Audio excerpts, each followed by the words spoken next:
Bonsoir à tous, vous regardez Al 24 News pour ce 19h à la une de l'actualité de ce dimanche 2 janvier.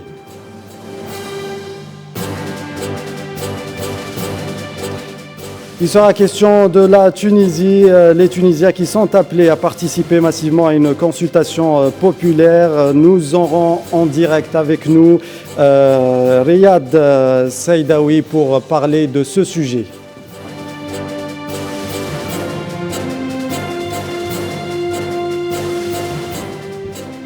Et Covid-19, l'Europe qui passe le cap des 100 millions de contaminations, un record.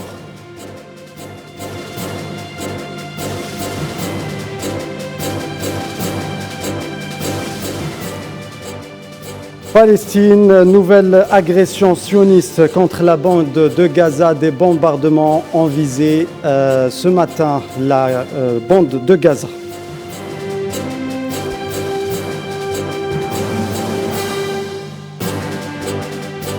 Mauvaise nouvelle pour les amateurs de football, les supporters du PSG, le Paris Saint-Germain qui annonce le cas positif de Messi, Lionel Messi, qui est testé positif au Covid-19.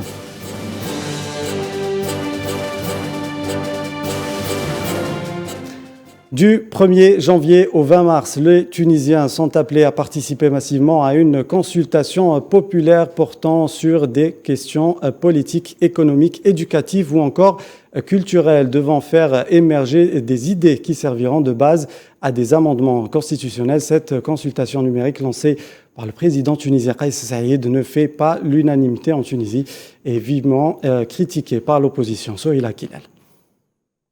Ce début d'année en Tunisie est marqué par le lancement d'une plateforme numérique de consultation nationale annoncée par le président Kais Saïed à l'occasion d'une allocution télévisée le 12 décembre dernier, durant laquelle le président tunisien a dévoilé une feuille de route de sortie de crise. تنظيم استشارة شعبية بداية من الفاتح من شهر جانفي القادم. 6 thématiques en tout y sont présentes, dont l'économie, la politique ou encore la santé. En plus des questions soumises, les internautes auront la possibilité de laisser des commentaires. Cette consultation est prévue jusqu'au 20 mars, mais son organisation fait débat en Tunisie. Si beaucoup sont pour cette consultation, certains partis, notamment ceux de gauche et du centre, expriment beaucoup de réticence. Les craintes surviennent surtout de cette catégorie qui ne veut pas voir les acquis de la révolution de 2011 s'évaporer et qui voit dans chaque prolongation de ces réformes une menace pour l'économie et l'avenir politique du pays. Et pour parler de ce sujet, nous avons en direct avec nous M. Riyad Saïdaoui, politologue tunisien et directeur du Centre arabe de recherche et d'analyse politique et sociale à Genève. Bonsoir monsieur. Bonsoir. Alors, Monsieur Saïdaoui, comme annoncé par le président Kais Saïed, la Tunisie vient de lancer des consultations nationales numériques devant recueillir les suggestions des Tunisiens concernant les réformes proposées par le chef de l'État. Que pensez-vous de cette initiative? Je pense que Kais Saïed, en tant que président, il reçoit chaque jour les rapports de sécurité des services de la sécurité militaire de l'armée tunisienne ou civile. Il a été choqué, étonné du taux de la corruption, le degré de la corruption qui touche des partis politiques et même l'intelligence avec des services étrangers. Ce sont les paroles de Kais Saïed. Je pourrais dire qu'il a du goût vis-à-vis de la majorité des partis politiques. Donc, il dit, puisqu'il a gagné à 72% les suffrages de 1919, pourquoi pas je fais pas du peuple l'arbitre. Donc, c'est le peuple tunisien qui va être l'arbitre dans ce conflit entre le Parlement tunisien et la présidence. Le premier arbitrage, c'est le 25 juillet avec un référendum afin de changer la loi électorale actuelle et le système politique tunisien d'un système parlementaire à un système présidentiel. Et deuxième arbitrage du peuple tunisien, ce sont les élections législatives le 17 décembre 2022. Donc pour lui, il faut y aller au peuple. Pour lui, il est dessus des partis politiques, donc il faut aller directement au peuple tunisien. C'est le peuple qui est l'arbitre et c'est le peuple qui doit décider des sorts de la Tunisie. que ce soit la loi électorale ou le système politique en place. Très bien. Monsieur Saïdaoui, croyez-vous que ce genre d'initiative soit la solution idoine au cas tunisien et quels seraient ses objectifs réellement? De toute façon, la Tunisie était dans l'impasse, une impasse structurelle, d'ordre structurel. La crise est déterminante.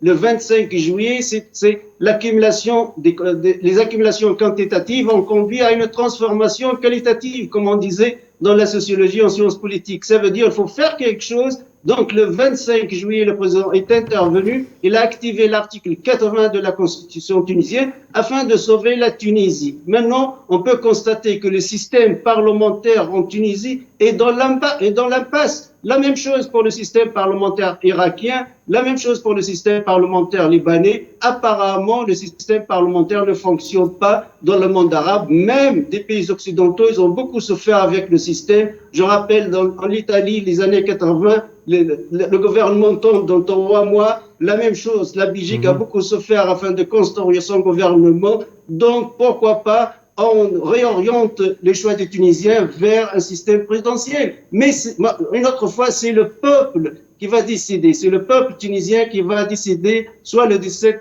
décembre 2022 ou le 25 juillet 2022. Très bien. Dernière question, Monsieur Saïdaoui. Cette démarche ne serait-elle pas en quelque sorte une préparation pour les prochaines échéances électorales annoncées récemment par le président ?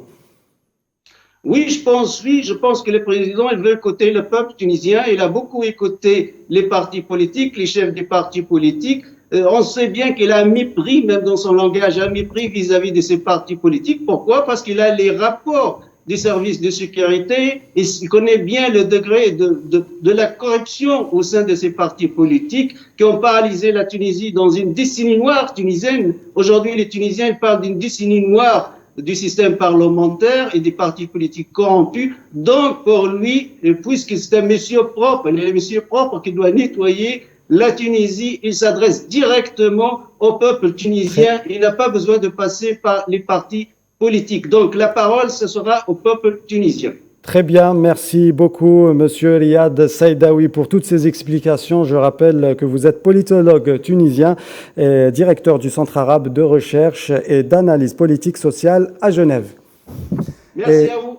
Très bien, merci. Et dans le reste de l'actualité, des unités avancées de l'armée populaire de libération sahraoui ont bombardé des sites des forces de l'occupation marocaine aux tranchées derrière le mur de sable dans les 2 régions de l'Aqad et de Amitir el-Mkhizna dans le secteur de Mahbes, selon le communiqué militaire rendu public samedi par le ministère sahraoui de la Défense. La communauté des États ouest-africains tiendra le 9 janvier courant à Accra, capitale du Ghana, un sommet extraordinaire sur le Mali. Selon la radio française internationale, jeudi dernier, les participants aux assises nationales de la refondation tenues à Bamako, présentées comme la phase finale des consultations préalables à des élections et un retour des civils au pouvoir au Mali, ont proposé de prolonger l'actuelle transition de 6 mois à 5 ans. Et l'administration de Joe Biden a annoncé ce dimanche avoir exclu l'Éthiopie, le Mali et la Guinée de l'AGOA, un accord commercial liant les États-Unis à l'Afrique. Washington a jugé que les actions prises par ces 3 gouvernements en violant les principes l'African Growth and Opportunity Act est un accord commercial mis en place en 2000 sous l'administration Clinton pour faciliter et réguler les échanges commerciaux entre les États-Unis et l'Afrique. Au Soudan, depuis quelques jours, les informations laissent place aux rumeurs, mais également aux doutes concernant le statut du Premier ministre Abdallah Hamdok. Est-il, oui ou non, assigné à résidence? Sa démission sera-t-elle acceptée ou pas? D'autant que la pression de la rue est de plus en plus forte. Des questions qui en disent long sur la situation actuelle dans le pays. Leïla Gertal. Le Premier ministre Abdallah Hamdok avait annoncé il y a une semaine qu'il démissionnerait dans les jours à venir et qu'il remettrait les clés à son successeur. Sa démission, il devait la remettre dans un bref délai au chef du Conseil souverain Abdel Fattah al-Burhan et son adjoint après avoir tenu une réunion à huis clos avec le chef de l'armée. Seulement voilà, cette démission n'a pas vu le jour et aucune confirmation sur ce sujet n'a émergé non plus.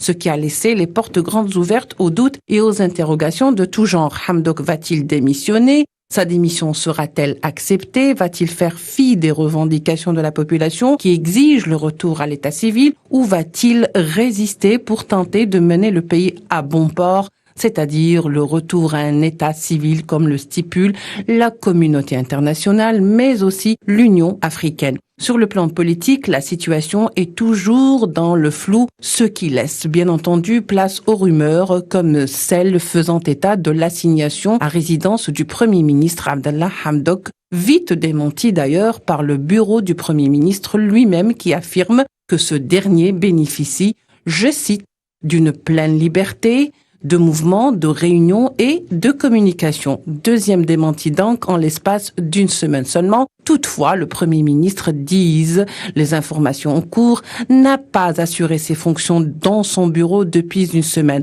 alors que d'autres affirment qu'il continue tout naturellement de rencontrer des personnalités politiques et militaires à son domicile. Bref, les contradictions des informations seraient un indice sur la position de Hamdok qui maintient sa volonté de démissionner pour mettre Abdel Fattah al-Burhan face à ses responsabilités et pourquoi pas exercer une pression sur les militaires en place. Un forcing qui en dit long sur la situation sévissant dans le pays au milieu de la contestation populaire grandissante appelant au retour à l'ordre civil et critiquant les dernières mesures prises par al-Burhan, les qualifiant de mesures, je cite, putschistes. La démission de Hamdok sera-t-elle acceptée? Sera-t-elle rejetée? Et dans les deux cas, quel salut attend le pays plongé dans le chaos depuis près de 10 mois? Au Mozambique, 4000 personnes ont été obligées de fuir leur village en décembre 2021 en raison des attaques terroristes. Cela dure depuis 4 ans dans la province du Cabo Delgado, au nord-est du pays. Mais depuis fin novembre, les attaques se multiplient en dehors du territoire habituel des terroristes. L'ex-président déchu de la Guinée, Alpha Condé, 83 ans, renversé le 5 septembre, a été autorisé vendredi à quitter le pays pour des examens médicaux en concertation avec la CEDEAO. L'ancien président Alpha Condé est autorisé à aller se faire consulter à l'extérieur pour une période d'1 mois, a expliqué un communiqué du gouvernement lu vendredi soir à la télévision publique. La date de son départ n'a quant à elle pas été précisée. Et cet important incendie qui s'est déclaré ce matin au siège du Parlement du Cap de l'Afrique du Sud. Dans la matinée, les pompiers étaient toujours sur place pour tenter de maîtriser les flammes. Le feu s'est déclaré dans un ancien bâtiment du Parlement aux alentours de 3h GMT. En début de matinée, des flammes et la fumée qui étaient visibles au-dessus du bâtiment. Aucune victime n'a été signalée pour le moment. Et hier ont eu lieu les funérailles de Desmond Tutu, décédé à l'âge de 90 ans. Desmond Tutu était un militant fervent défenseur des questions humanitaires, rejetant toute forme de discrimination raciale en Afrique du Sud, mais aussi dans d'autres pays tels que la Palestine. Il s'était toujours opposé au régime d'apartheid imposé par l'entité sioniste à l'encontre de la population palestinienne. Nous en avons parlé ce matin d'ailleurs. Et Macky Sall, bientôt à la tête de l'Union africaine. Cette présidence prendra effet à partir de février 2022 pour une période d'1 an. Il sera le 4e président sénégalais à assurer la présidence panafricaine. Le nouveau président aura du pain sur la planche avec des dossiers brûlants hérités de son prédécesseur, le Congolais Étienne Tshisekedi. Dans le dossier santé plus ou moins stable, la situation en Algérie, les chiffres communiqués par le ministère de la Santé avec plus de 380 nouveaux cas confirmés. Et l'épicentre actuel de la pandémie de Covid-19, selon un comptage de l'AFP, l'Europe a dépassé le cap des 100 millions de cas recensés depuis la découverte du virus en décembre 2019, soit plus du tiers du total des contaminations dans le monde. Pour l'heure, ce pic épidémique ne s'accompagne pas d'une hausse des décès. Naïla Hamoud. Depuis son apparition en Chine en décembre 2019, l'Europe dépasse pour la première fois le cap des 100 millions de cas de Covid-19, ce qui représente pas moins d'un tiers du total des contaminations dans le monde. Le rythme actuel de transmission dans les 52 pays et territoires allant de la côte atlantique jusqu'à l'Azerbaïdjan et à la Russie est très préoccupant puisque le nombre de cas positifs explose. Des niveaux de contamination inédits, avec plus de 4,9 millions de contaminations supplémentaires liées au variant Omicron, ont été enregistrés ces 7 derniers jours. Le Danemark, pays le plus touché au monde, explose son record de cas Covid détectés.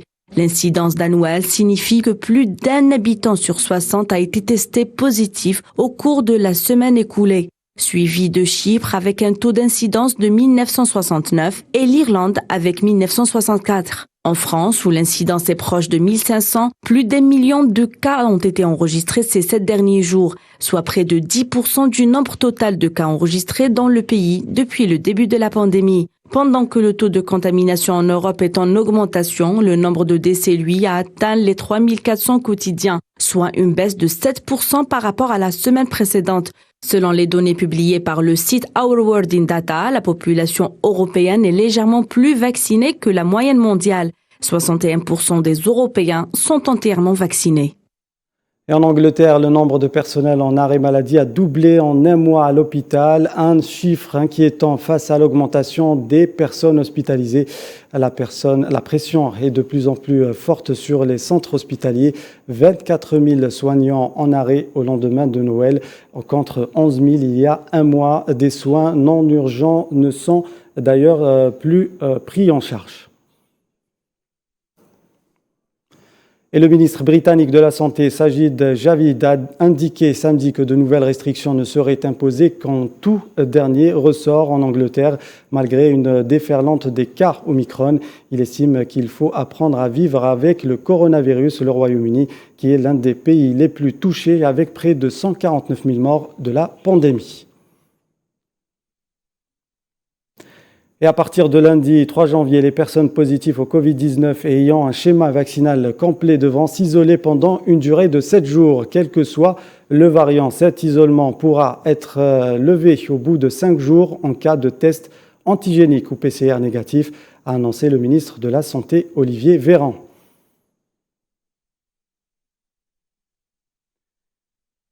Et au Canada, toutes les solutions sont bonnes à prendre pour pousser sa population à se faire vacciner. Privés d'indemnité, les Canadiens ayant perdu leur emploi pour avoir refusé de se faire vacciner, c'est la mesure drastique que prévoit le ministre de l'Emploi. Elle refuse que l'allocation actuelle serve à décourager le travail, alors que le pays connaît une résurgence fulgurante de cas de Covid-19.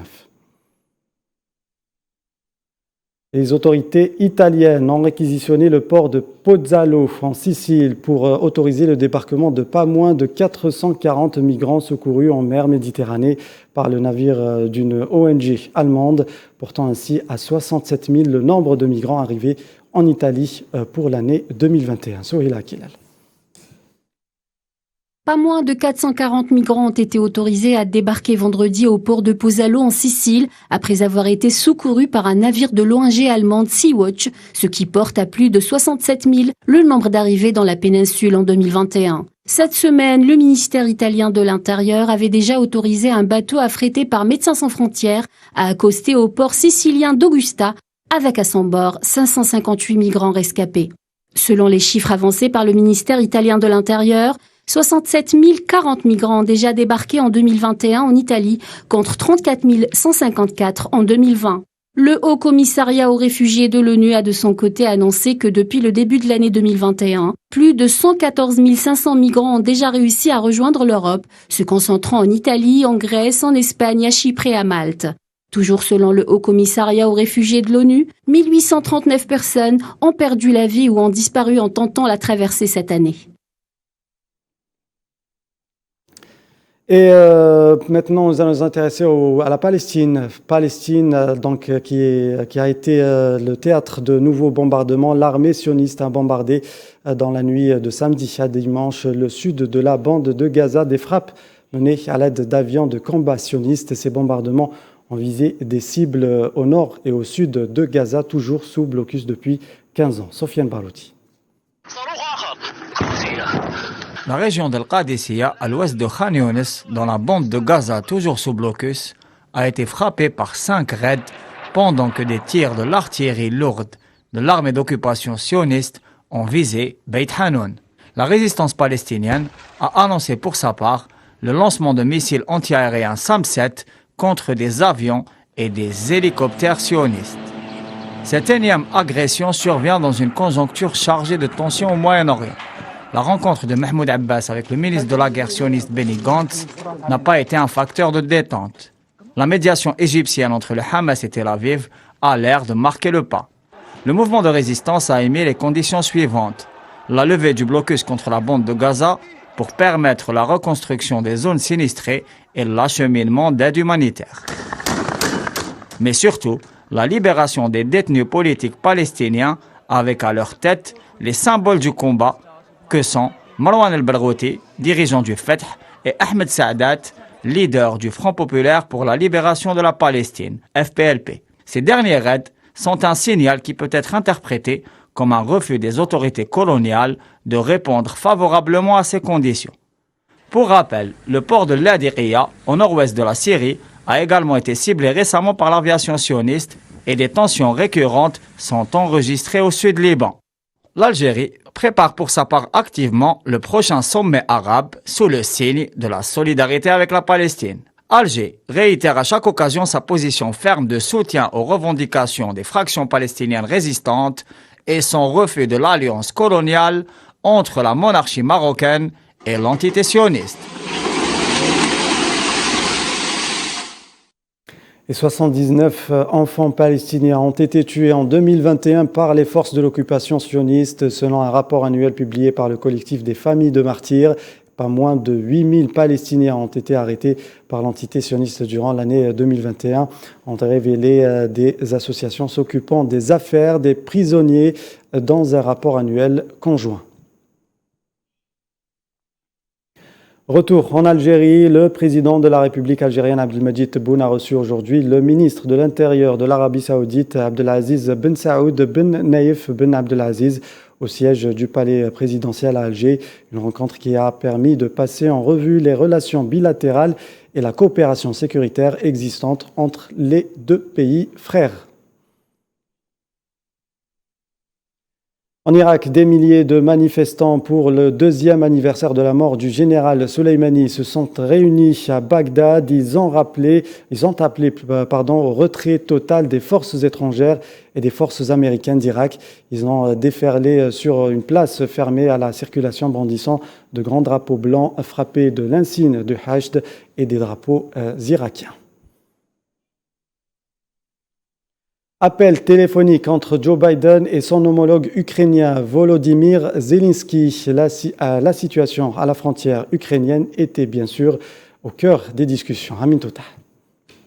Un échange téléphonique entre le président américain Joe Biden et son homologue ukrainien Volodymyr Zelensky, prévu pour le 2 janvier. La crise avec la Russie et les récentes tensions aux frontières seront au menu des pourparlers entre Biden et Zelensky.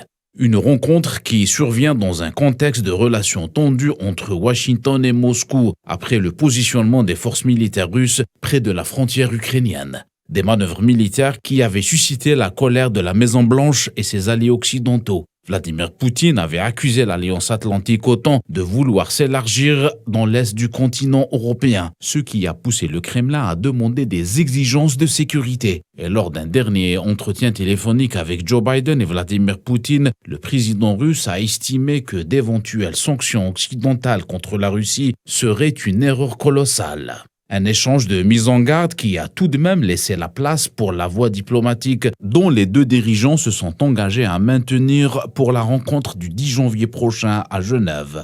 Pour rappel, et lors de son message pour le Nouvel An, Volodymyr Zelensky avait déclaré que l'objectif pour 2022 serait de mettre fin à la guerre dans l'est du pays. Un conflit qui perdure depuis 2014 et qui a déclenché une crise majeure avec la Russie.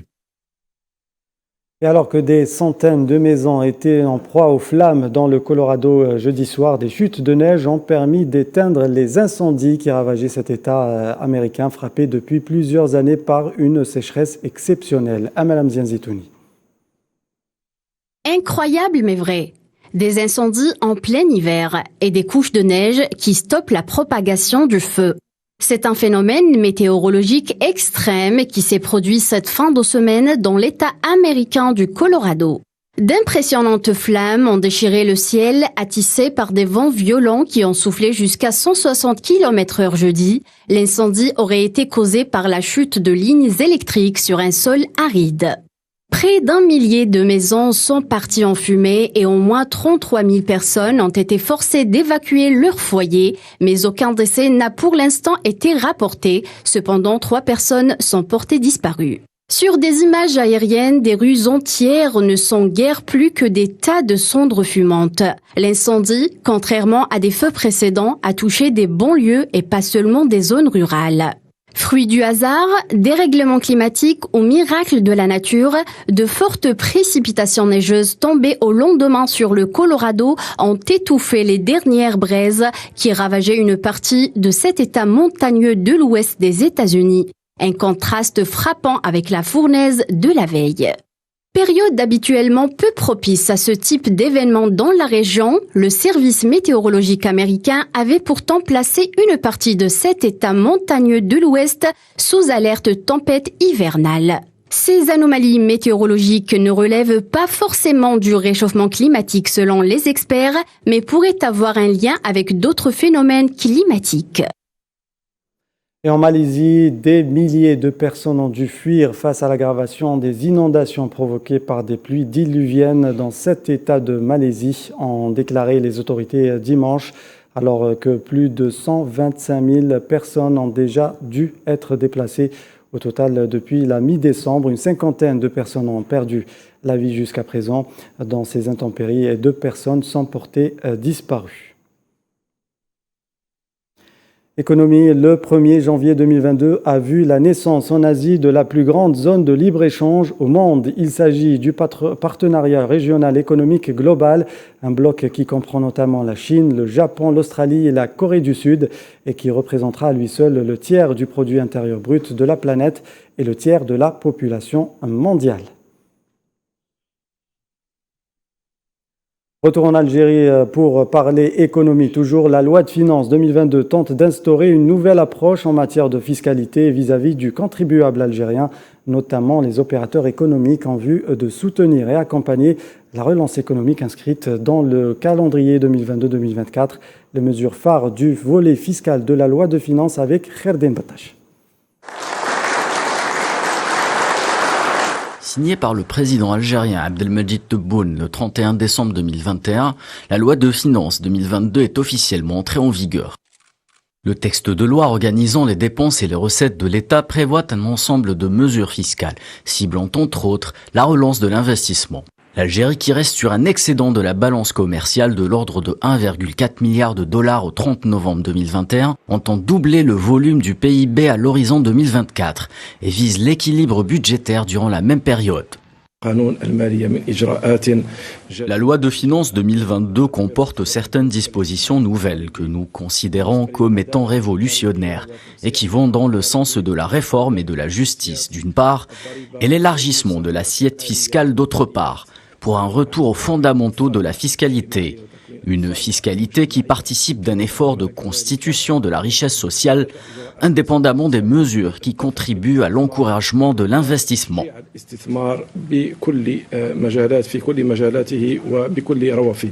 Parmi les mesures phares, on retiendra l'élargissement du champ d'application de l'impôt sur le bénéfice des sociétés, en y incluant le bénéfice, produit et revenus réalisés en Algérie par des entreprises étrangères, via des obligations portant sur les biens qu'elles possèdent en Algérie. Il convient également de noter l'introduction de la valorisation des opérations libellées en monnaie étrangère, lors de la détermination du résultat fiscal imposable. La loi de finances 2022 prévoit également la modification des modalités de détermination de l'impôt sur le revenu global, notamment via la réinstauration du principe de l'imposition des revenus des personnes physiques, ainsi que la révision du barème de l'IRG sur salaire.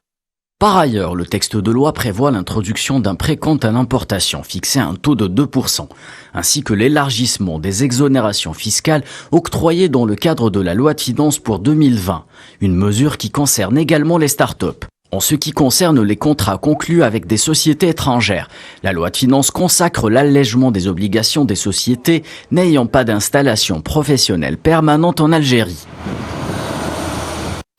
Toujours en Algérie, et ce chiffre révélé par le président directeur général du groupe Sonatrach Toufiq Hakar en marge d'un entretien exclusif accordé à Al24 News au sujet de l'évolution positive du chiffre d'affaires de l'entreprise nationale des hydrocarbures. Je vous propose d'écouter un extrait de cette interview. En termes de revenus, ce qui importe le plus important, nous avons fait quand même un saut très très appréciable par rapport à 2020, là où nous avons enregistré tout simplement 20 milliards de dollars comme chiffre d'affaires à l'exportation. Cette année, on va terminer presque entre 34,5 jusqu'à 35 milliards de dollars. Alors, c'est comme chiffre. 70% de hausse. 74% exactement de hausse.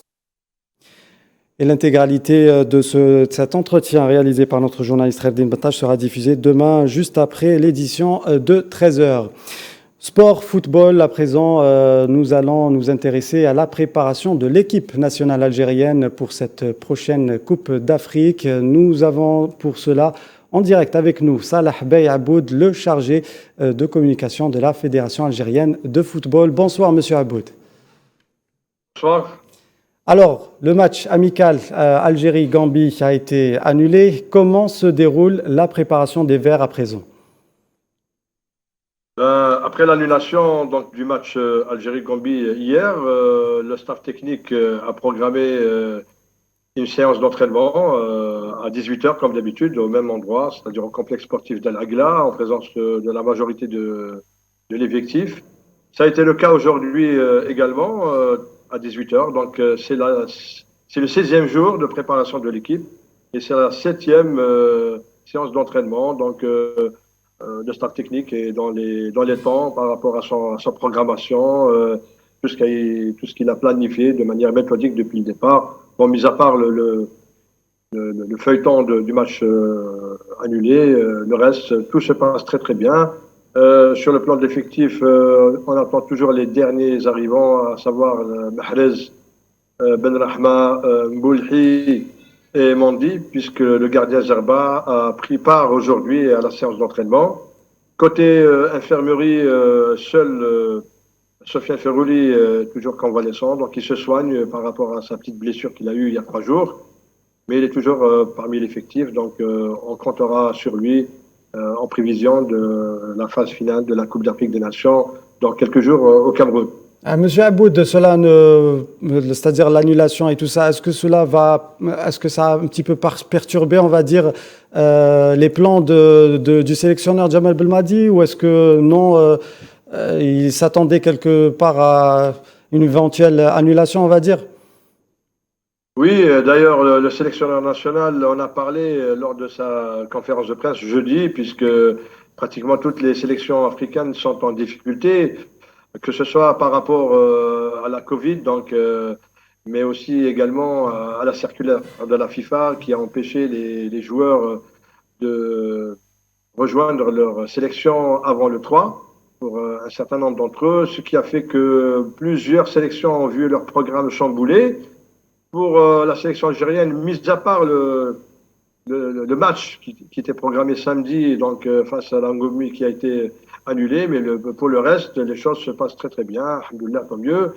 Et on vient de recevoir à l'instant une information de la Fédération qatari de football qui a programmé le match Algérie-Ghana mercredi 5 janvier à partir de 19h. À l'Education City Stadium de Doha. Donc, espérons également que cette fois-ci, l'équipe ghanéenne aura tout son effectif pour qu'on puisse jouer ce match, l'unique match de préparation avant de rejoindre le 6 janvier le Cameroun et continuer la préparation en prévision de la Coupe d'Afrique et le premier match officiel prévu le 11 janvier face à la Sierra Leone. Très bien. Dernière question, Monsieur Aboud. Nous allons maintenant parler de l'arbitrage, c'est-à-dire nous allons avoir un reportage qui va passer juste après concernant l'arbitrage. Est-ce qu'on connaît déjà les arbitres qui vont officier lors des matchs de l'équipe nationale? Non, pour l'instant, on connaît la liste des arbitres des arbitres qui ont été retenus pour la compétition. Donc il y a 5 arbitres algériens, dont M. Rebel, l'arbitre principal, avec 2 assistants, et également des arbitres pour la VAR. Mais pour les matchs et pour la programmation, donc on connaît le programme, mais pas encore les arbitres pour les matchs de l'équipe nationale ou bien pour tous les autres matchs. On le saura dans les prochains jours. Très bien, merci beaucoup Monsieur Aboud pour toutes ces précisions. Je rappelle que vous êtes le chargé de communication de la Fédération algérienne de football. Merci à vous, bonne continuation. Merci beaucoup Monsieur Aboud. À la veille de défier Vannes en 16e de finale de la Coupe de France, l'entraîneur du PSG, Mauricio Pochettino, a annoncé l'absence de Lionel Messi. Les raisons, l'Argentin, cette fois Ballon d'Or, est touché par le Covid-19. Et le rallye Dakar 2022, considéré comme la course la plus difficile et la plus dangereuse du monde, a débuté hier en Arabie Saoudite pour la 3e fois consécutive. L'Arabie Saoudite accueille cette compétition aussi difficile à terminer qu'à gagner. Il s'agira de la 44e édition qui débute par la première étape dans la ville de Haïl et se termine le 14 janvier à Jeddah au terme de la 12e étape. Culture pour terminer, une des stars montantes d'Hollywood, l'Algérienne Sofia Boutella, s'est démarquée par son jeu d'actrice, elle qui vient de la scène et de la danse. Amira Bidja. Partie d'Algérie dès sa jeune enfance, Sofia devient aujourd'hui star hollywoodienne. Sollicitée au début autant que danseuse dans des vidéoclips ou des tournées de concerts, elle est à côté de grands noms de la musique du monde, à l'instar de Madonna, Rihanna ou encore Michael Jackson. Repérée ensuite par des directeurs de casting, Sofia enchaîne les films et donnera la réplique à des acteurs emblématiques tels que Tom Cruise, Russell Crowe ou encore Charlize Theron.